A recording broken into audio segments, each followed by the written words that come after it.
Hi, everyone. I'm Jaime Vaughn with How She Got There, a Next In podcast. And we are here today with Katie O'Neill, who is the co founder of Teaming. Hi, Katie. How are you? Good. How are you? I am doing great.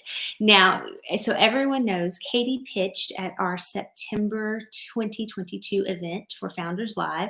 And that's how I met her. Loved her story. Beyond shocked that it was only your second time pitching ever because you were so polished and we were so impressed by your product that we had to have you on here.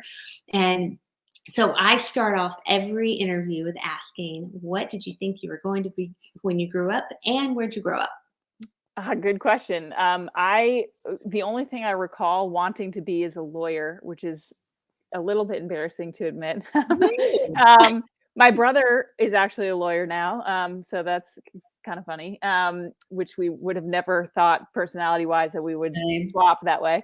And I grew up in North Salem, New York, which is about 45 minutes outside of New York City. Oh, nice. So that was a nice train ride to go into the city? Yep, Metro North. It was great. Yeah.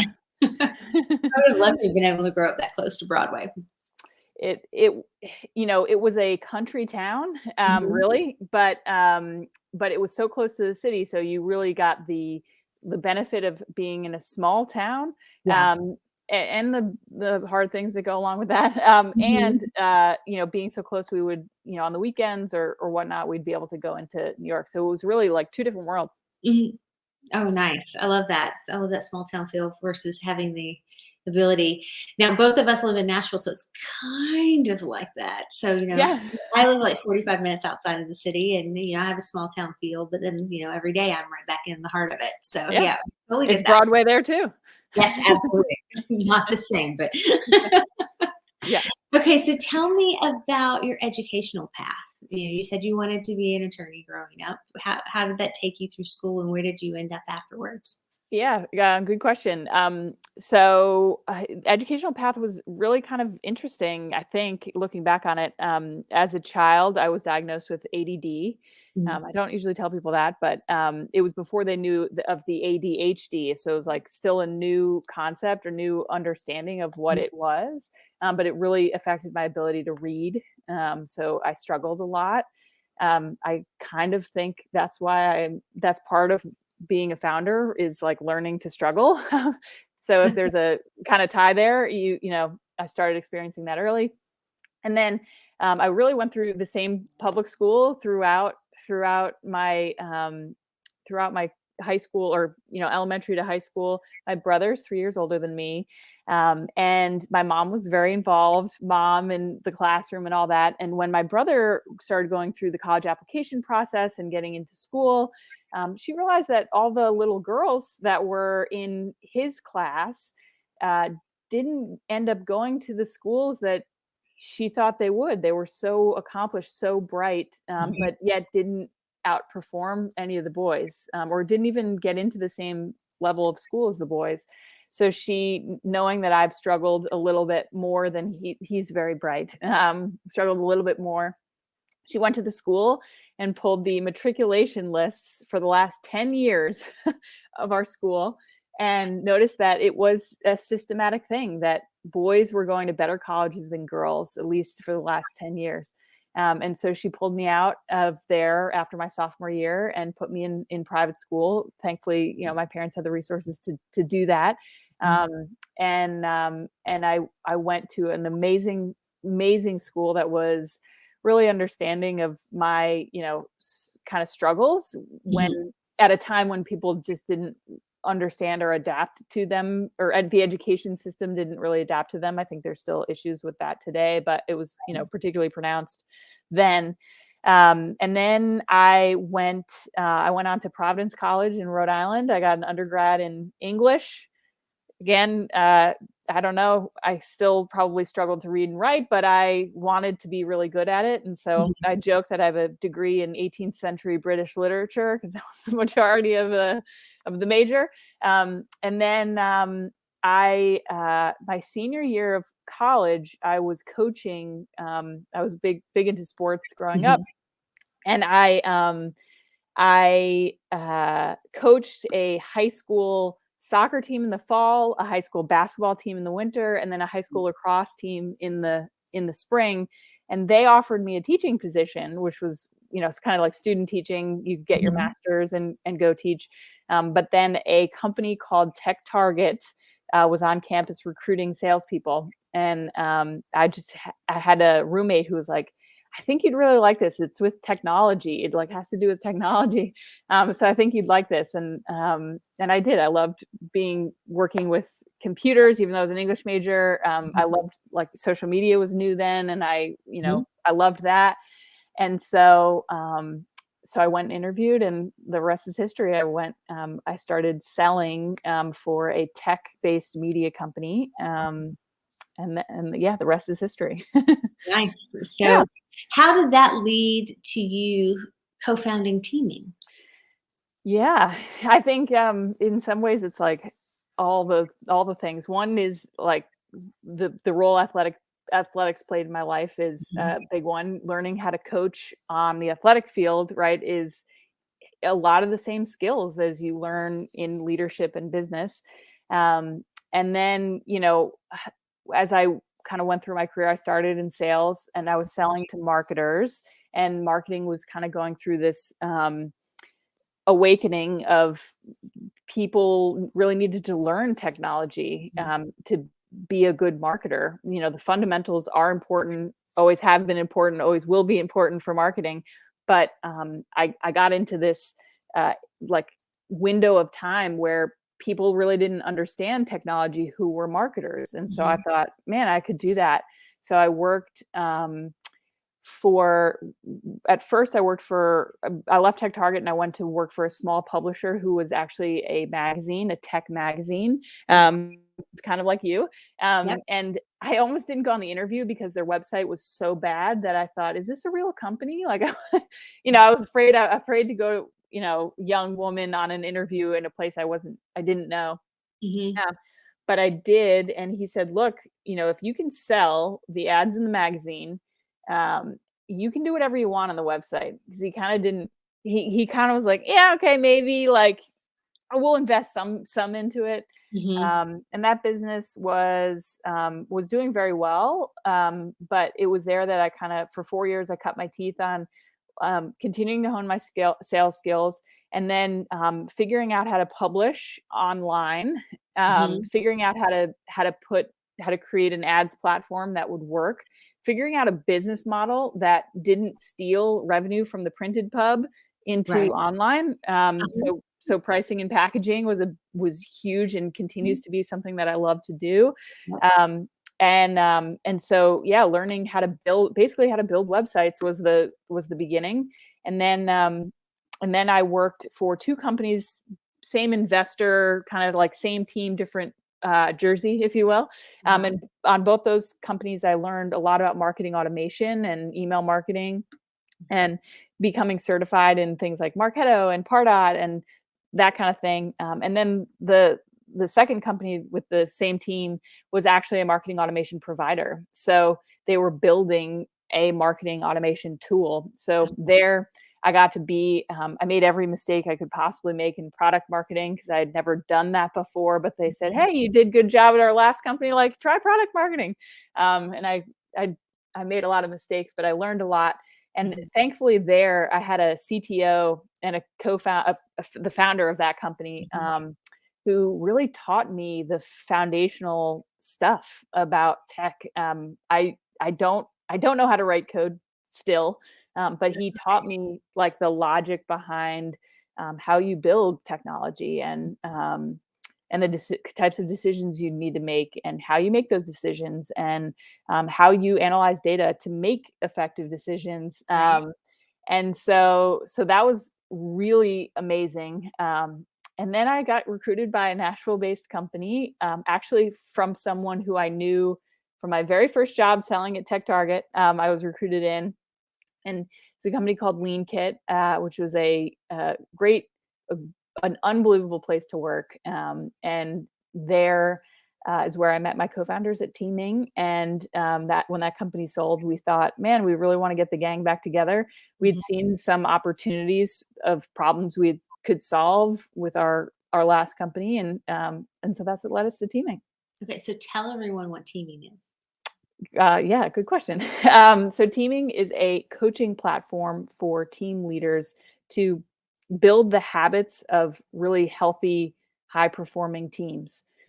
So you think, running good one-on-one meetings, good team meetings, being able to set goals and make progress on those goals. It's software to help you do all of those things, Mhm. but it also includes the personalized, contextualized coaching you need to work with your teams.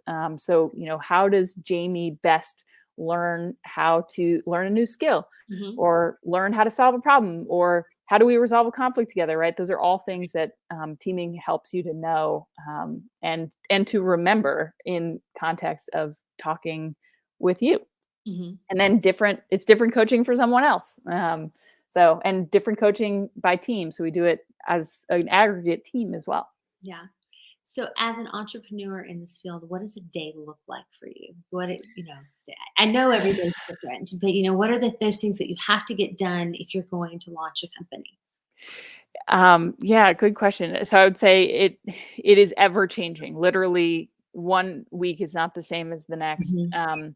But I think there's a couple things that the themes that stay the same. It's a maniacal focus on customers. Mhm. Really, in the beginning, it's understanding their problems in incredible detail, and understanding, basically what is the so what of all of their problems together. Mhm. So, what's the themes of the problems that they have? And then, as you bring a product to market, and you're, searching for product market fit, it's that support, it's the learning. Basically, are you solving their problems? Mhm. Because if you're not, then you got to go back to the drawing board. And then how better can you solve their problems over time? And that I don't think that will ever. Yeah, I think if that stops, then I'll probably not be as interested anymore, but I don't think it'll stop. Yeah. So, what are some great career advice or career lessons that you've learned over the years that you could give? Oh man. I think it's a loaded question. um, I think it depends on the stage you're in. Mhm. I think some advice I got, that I have is stuck with me anyway, is that the first half of your career is for learning, and the second half of your career is for making money. And I Mhm. don't mean to say when you're in the earlier stage you shouldn't be paid fairly or well, because you certainly should be. But the skills you learn in the beginning are what make you so valuable later on. Mhm. And what really leads, having highly skilled, in demand skills is, being highly skilled for skills that are in demand is a big part of, how much money you'll be able to make over time. Mhm. Money is not everything. I've learned that, you know, there's very little amount of money or basically money doesn't impact whether or not you really like what you're doing. It's, Right. how you're engaged with the work itself. And I Mhm. would say, if you don't find yourself being naturally curious about the work and wanting to learn, then it's Mhm. probably not the right career path for you. Right. So trying, it's hard, but trying to find opportunities to learn new and different things is what leads you to what you really enjoy doing. And if you really enjoy doing it, that's how you make money. And then I would say, certainly not secondary, but being helpful, Mhm. to other people, making things easier for them. I think you'll find that if you treat people that way, then people treat you that way, Mhm. over time, right? I think there's definitely times I've put in my licks or whatever. I don't know what the phrase is, but like, you put in your dues. Uh-huh. But really, if they're people that you want to work with for a very long time, they won't treat you that way. Mhm. They'll want to be giving and helpful to you too. Yep. Very true. So, how do you think we get more women inspired to go into technology? Ooh, um, I think it starts early. Somewhat when you asked me, or when I kind of saw the questions for this, I thought, man, what inspired me to do it? And I think there were early experiences I had as a child that really helped me. We had class called technology, and it wasn't computers because we had computers as class too. Mhm. But it was basically shop class. And I got to build a solar power car. It was like early robotics. Oh my goodness. What's that? I said, "Oh my goodness, Yeah. that's amazing." Well, it's still my shining moment, I think. Might be my best accomplishment is that I held the record for fastest solar power car for like 20 years. Oh, wow. I know. Impressive. Do I you know. still It's like, have it? what's that? Do you still have that car? I don't, sadly. And I actually didn't know. I knew I held the record for a while, but then you kind of I left the school, but I have a little cousin who went through and she was like, you still hold the record for that. I was like, what? That's wild. So that's how I learned I did. And I feel braggy to say that, but I'm so proud of that. And as a girl, like, right, I think it was a Mhm. sixth grader, I got an award for it. It was like, man, I feel proud of this technology related Mhm. experience that I had with someone who struggled to read. I loved biology and Mhm. the sciences, but I struggled in the arts. And I think, having outlets where you can discover things, right? Having the opportunity to discover, you know, coding or robotics or any of that stuff Mhm. is so formative, right? Like I realize I'm 37 years old here talking about something I did a million years ago, but it is formative. So I think I think we all have a responsibility to help kids get exposure to that stuff. However we can, whether it's with our Mhm. time or money, resources, whatever it is, advocating for those resources in school.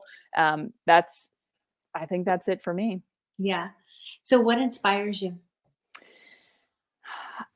I knew this was coming, and I still didn't have a good one. I think what inspires me is being around people who push me to be better, right? Mhm. People who are committed. I feel that way about my team at teaming. I've never felt like every team I've worked with has gotten better and better and better, and it's something we work on that together. Mhm. And in my toughest days where I'm like, gosh, I just want to close the laptop and Netflix and chill or like Mhm. take a breath, it's them.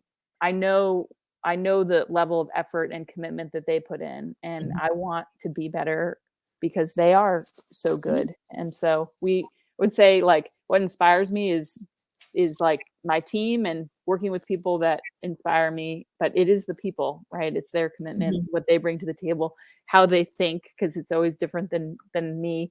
um, Right. so that's what So inspires me. that is a great answer, and you do not need to be fretting over it whatsoever. And I do hope that you have your award on your LinkedIn. I will add it after this. You should. You should add it in your about. Well, I'm curious, what inspires you?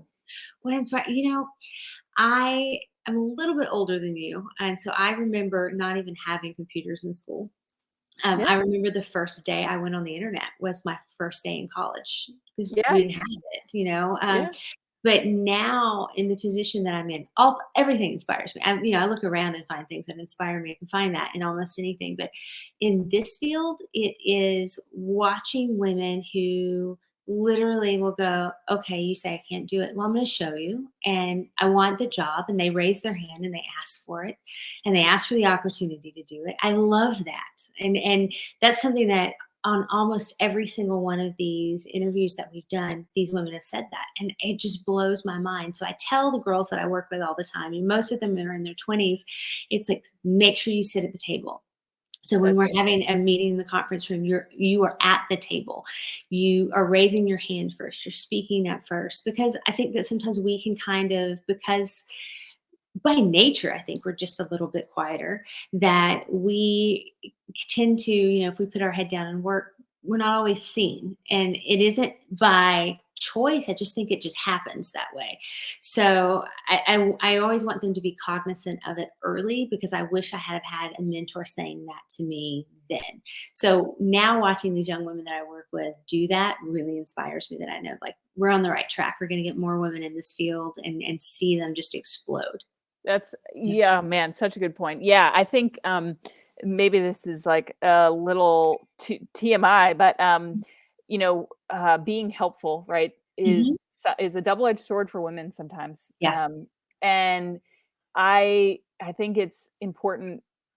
I think it's still important to be helpful and to be a good human, but I think you learn a lot about how people react to your being helpful, right? Absolutely. Hmm. And if it's not with appreciation and with wanting to understand your approach or your idea or your question, right? Hmm. Then that's not a place, like, it's Yep. not a place you need to be. Mhm. And and yeah, so I totally, it is, I forget that sometimes because it is just my nature to be maybe outspoken. Mhm. But but I think that it is something I love being able to talk to young women Mhm.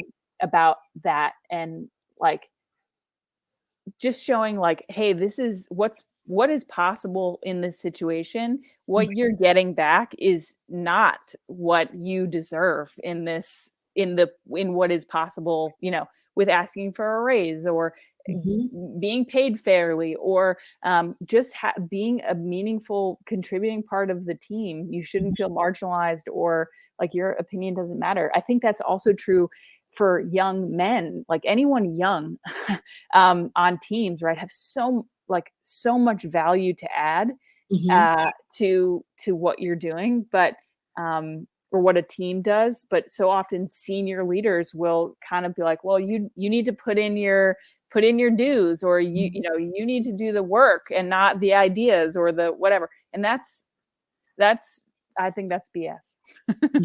um, so yeah, you know speak up and try to find a place that appreciates you. Yep. Yeah. Great points. Someone wants to get in contact with you or with teaming. How do they do that? Good question. So teaming.com, regular spelling, teaming.com is our website. You could sign up for teaming there. You can contact us there. My email is probably the best way to get in touch with me, which is not very exciting, but it's kate.o'neill@teaming.com. Awesome. Well, Kate, thank you so much for taking time out of your day to come in and talk to us. And I'm so excited to see where teaming goes. Thank you so much. It was great chatting with you. I appreciate you having me on. Absolutely. Anytime. Just